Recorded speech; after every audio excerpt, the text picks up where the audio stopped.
Here's another area, you look down here, you're like, oh, they missed another spot. Now we got plumbing pipes. So what we wanted to make sure we did is we got all the insulation on the cold side where these things could freeze. If we'd have filled this whole cavity up, these plumbing lines were a little closer to the exterior than the interior. We didn't want to choke the heat off from getting to those pipes. So now we make sure the cold air couldn't get there, but the heat still could. That heat will move through that sheetrock. It's not an insulator.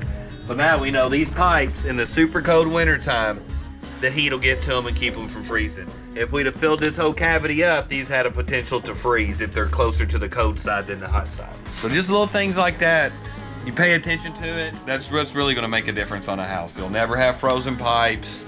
Little bitty things like that can totally change the way this house will be for the rest of its life. We go a lot of jobs where they have frozen pipes because the plumber ran them really close to the exterior. They foamed the whole cavity, and then they have a frozen pipe, water leak, replacing floors, replacing cabinets. We've seen all kinds of different stuff because usually where this happens is in the band plate. That's not a good designation, but between floors.